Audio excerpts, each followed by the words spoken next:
What's your take on the accession of Finland into NATO, its new membership? Where are we going here? It doesn't seem good. Doesn't seem like good places when it comes to a bigger and bigger NATO. Well, first of all, we need to understand that this is the most recent expansion of the not 1 inch eastward policy that was adopted by NATO back when the Cold War ended.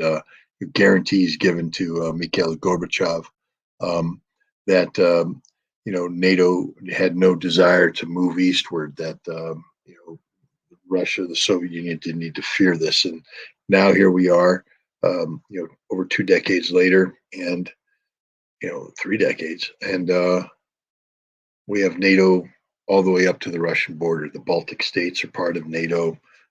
Ukraine wanted to be part of NATO. That's why the Russians are fighting this war right now. And then there's Finland and Sweden, two longtime neutral parties.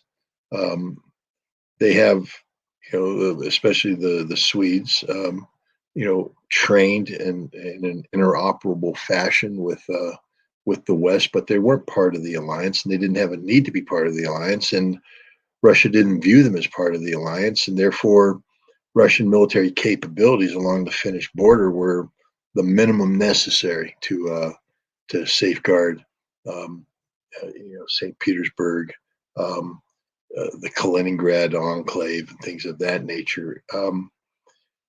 Now Finland has joined NATO, and Vladimir Putin has said that you're a sovereign state, you can do what you want, but this changes everything. We no longer view you as a neutral entity. You're not a neutral party. You're now a hostile nation, an unfriendly nation. You're joining an alliance that is engaged in um, trying to achieve the strategic defeat of Russia, which, if you think about it, means you're trying to kill yourself, because Russia has nuclear weapons, which will be released if the existential survival of Russia is ever put at risk. And the idea that NATO can somehow empower Ukraine to recapture Crimea, recapture Kherson, Zaporizhia, um, ignores the fact that Russia views these territories as part of Russia, constitutionally speaking. Referendum have been passed, votes have been made, and they've been absorbed in. So anybody who says, no, we support a Ukrainian counteroffensive, we support the drive to the Azov Sea, we want to split this, that, the other, you do understand that you're supporting a death penalty for the world, because Russia cannot allow itself to be defeated. And they will use nuclear weapons to prevent that kind of defeat. So if NATO is facilitating Ukrainian military action of a significant scope and scale to threaten the survival of Russia, then Russia has a duty and responsibility to view NATO as a potentially hostile state. So Finland has now joined an alliance that is openly hostile to Russia. So what they've done now is they have presented themselves as a threat to Russia, and Russia's responding in kind. Part of this expansion that Russia undertook to 1.5 million men from their pre-special military operations strength of around 900,000, 70,000 of those are an army corps that's been created in Karelia to protect St. Petersburg from the Finnish threat or NATO threat, but also threaten Helsinki, threaten some of the most strategically important territory in Finland. And Finland doesn't have an army capable of withstanding this.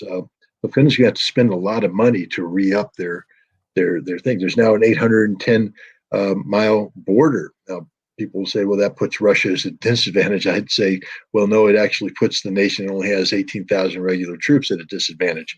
And Finland's economy, like all other economies, took a hit from the pandemic, and it takes a hit from Russian energy and the inability to freely access this energy. Where are they going to get the money to do this tremendous military buildup? Are they going to turn their nation into a barracks for NATO? People tend to forget the history of Finland here. 1939, they fought a winter war against the Russians. They lost that in March of 1940 when the Russians broke through the Mannerheim line and confronted the Finns with strategic defeat. They then joined the side of Nazi Germany in 1941, participated in the siege of Leningrad, which killed over 1 million Russians. By the time the siege was lifted, um, and the Soviets were counterattacking, the Finns wisely opted for peace. They turned on their German ostensible allies, but rather than punishing Finland with an occupation and things of that nature, what Russia said is, you get to live, but you can't be a member of a foreign alliance in perpetuity. That means forever, because we don't want Finland to once again be used as a jumping off block for a hostile military force that wants to threaten St. Petersburg or Leningrad. With the fall of the Soviet Union, Finland was able to opt out of that in perpetuity standpoint, but they still ostensibly remain neutral. But now they join NATO. Now they have to secure that border.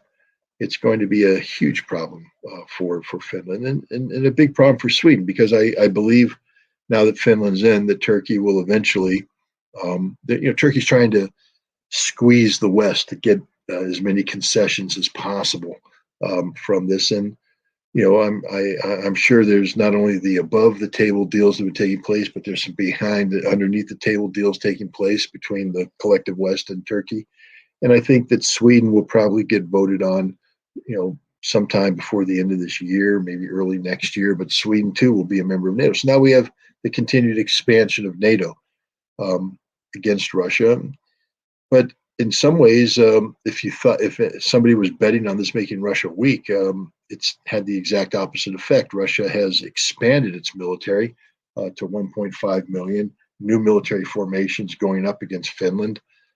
Russia would have had a hard time justifying these expenses from a political standpoint prior to the special military operation, but because of the concerted effort by the collective West to strategically defeat Russia, we now see the Russian population firmly behind this expansion of the military. And again, if I were the Finns, I think you're going to wake up sometime in the next 5 years when the demands on your defense budget are too great and your society won't take it, and realizing that you're on the wrong side of history. You bet on the wrong horse. Yeah, I mean, I'm sure you're familiar, Scott, with the way that Finland and the Nordic countries in that region of Europe are kind of renowned for their social safety net, and NATO is a drain on that as well. It really does have implications, and with that point on Russia, it does make me think about how there are a lot of people in China who, while they may oppose U.S. aggression, they also see it as a credit for and really a spark for how much people have consolidated around and supported and grown their support in their own government, and that's made their society and system stronger. And I see a very similar thing, maybe with different, of course, circumstances and characteristics, happening with Russia. The more that NATO encircles, the more that NATO grows, the more that countries like Finland and Sweden just decide to throw away their futures for NATO. This actually makes support for Russia's government, support for Russia and the defense of Russia within Russia, that much stronger. No, you're 100% correct. Vladimir Putin. One of the issues we have in the West is that we don't properly define the problem of Russia, and one of the reasons why this happens is we have a class of people I call the Putin whisperers. These are these fake academics. They're not fake. I mean, they have degrees. Michael McFaul has a degree. He's a professor at Stanford. But they're fake Russia experts. He's not an expert on Russia. He's an American propagandist. Angela Stent at Georgetown. It's the same thing. She's not an expert on Russia. She's an American propagandist. Fiona Hill, an American propagandist. These are people that have a vision of what Russia should look like. Amazing that Westerners, outsiders, have a vision of what Russia should look like. And they've been in favor of implementing policies to achieve that objective. And that objective is to break Russia up into smaller constituent parts. You see, we're very fearful of the size of Russia, the physical size of Russia, but also what's contained in that landmass.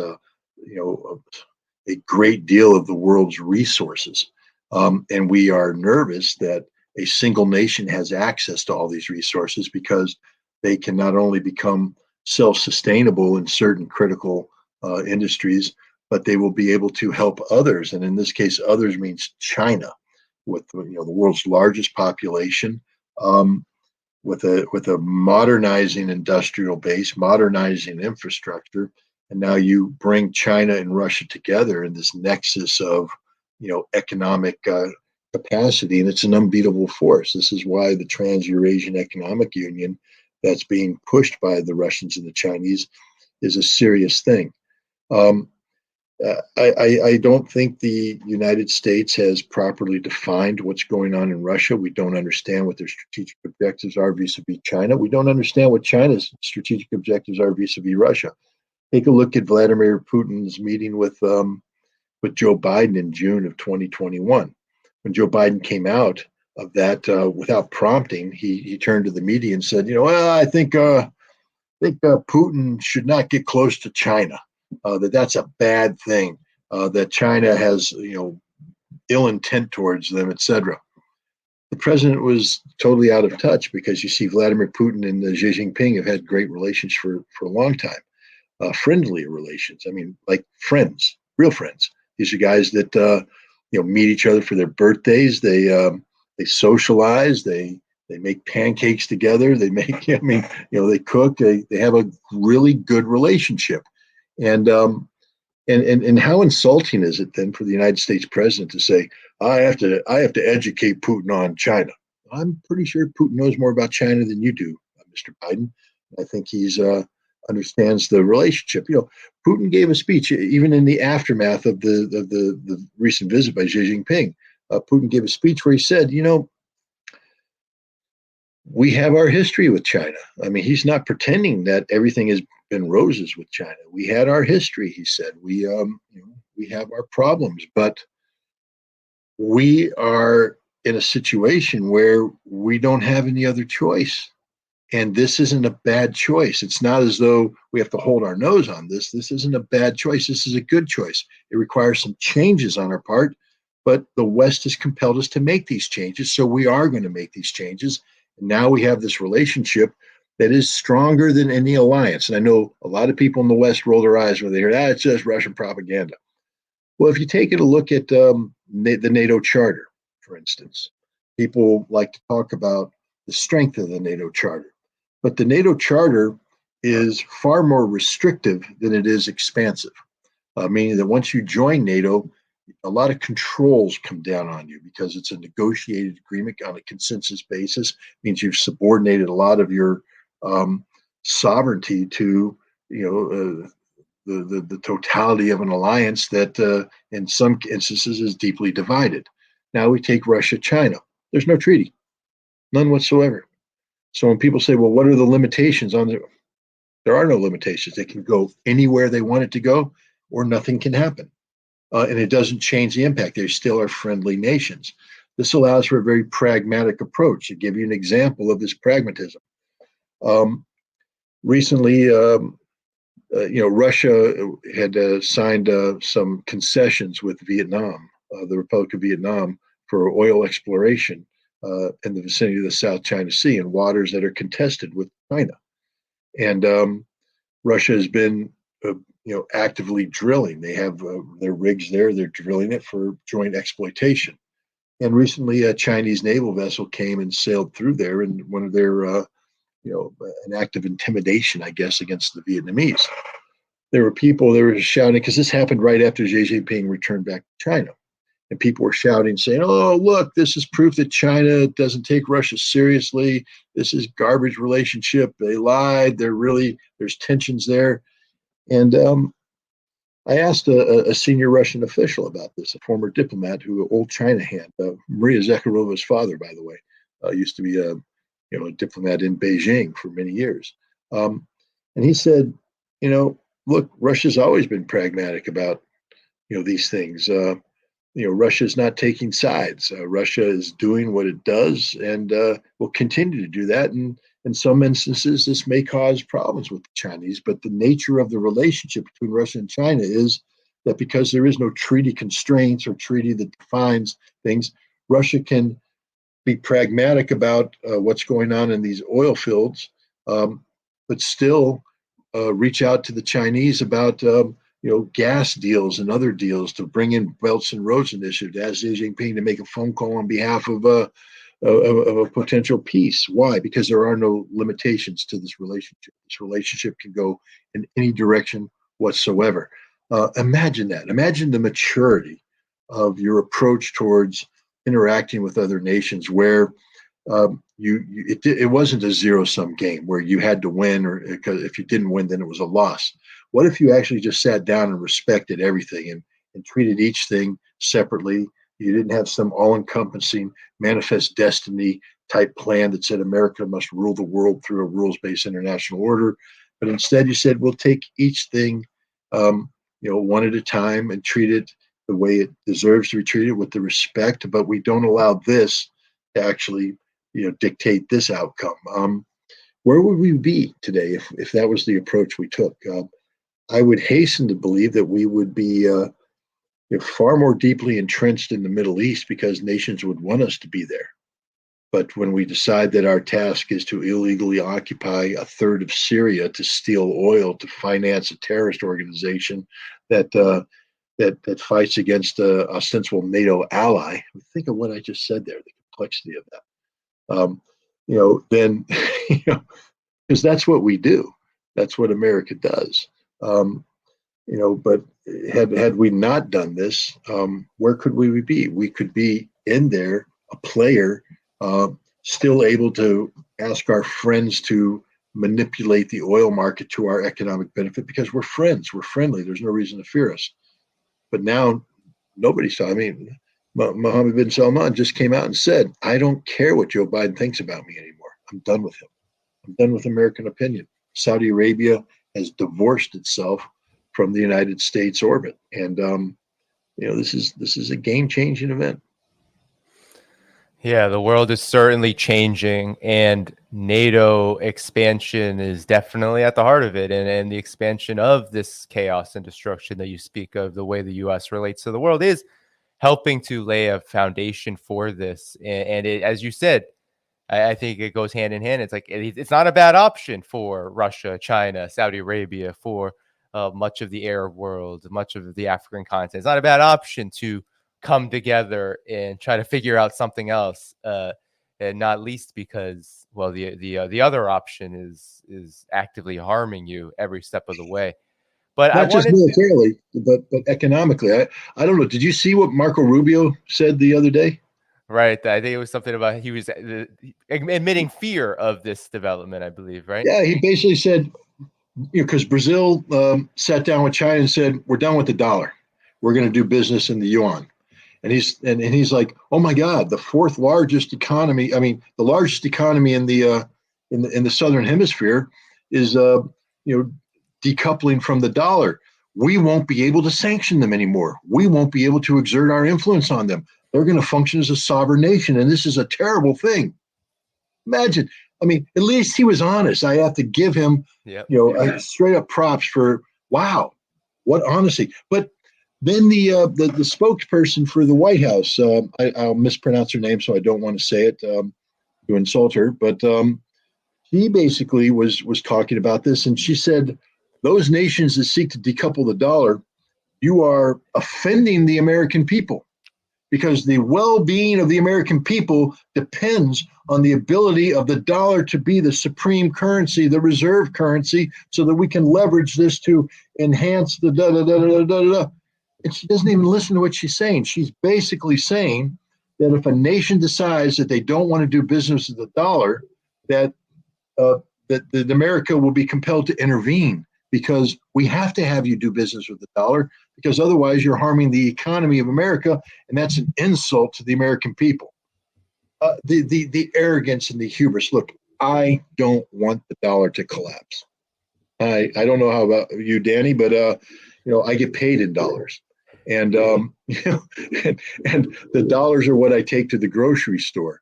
And it sort of upsets me sometimes when the price of food goes up, everywhere. I mean, we have a favorite diner that we go to every weekend for breakfast.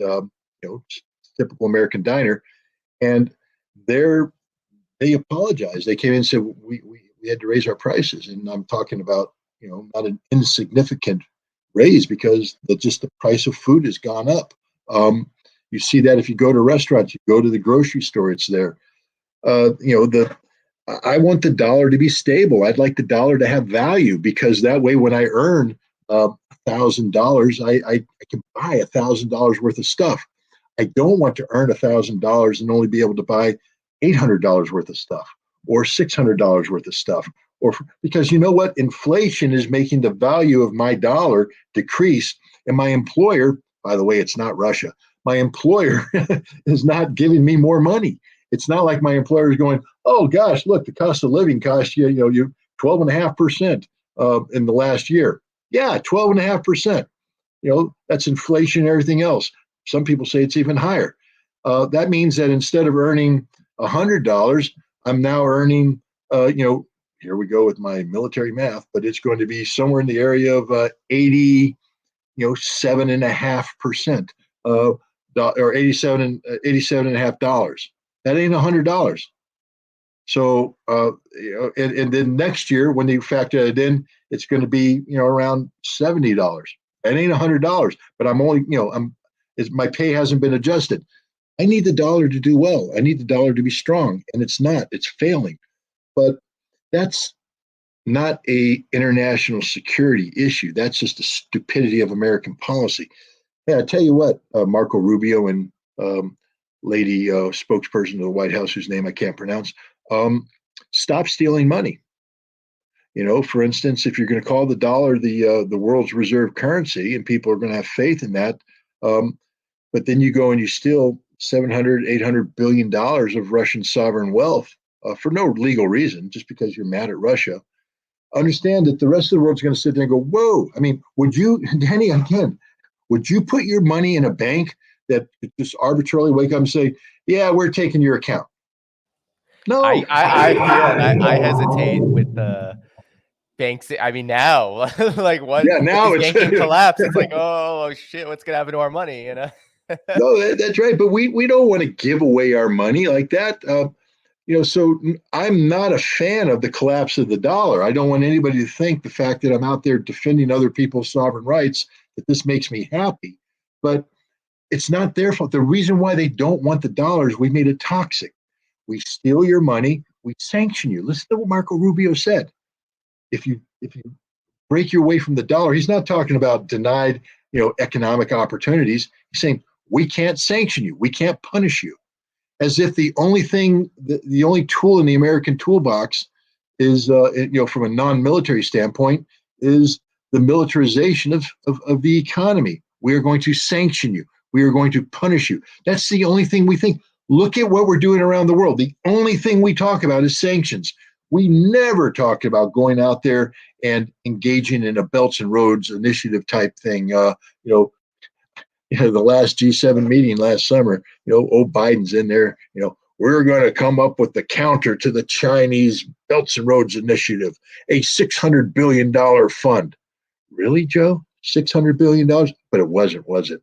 No, it was really $300 billion in contributions. And then you wanted the private sector to kick in $300 billion, but they're not going to. So it's a $300 billion fund, which nobody's funding. Nobody's putting money. So it's a $0 fund. And you want that to be competing with what? In the last decade, what has China put into BRA? $7 to $10 trillion? Yeah. Trillion. That's with a T, ladies and gentlemen. That's a lot of money. And we can't match that. We can't match that. We could if we weren't busy stealing money and sanctioning people, if we were focused on sound economic principles and working with other nations without moral strings attached.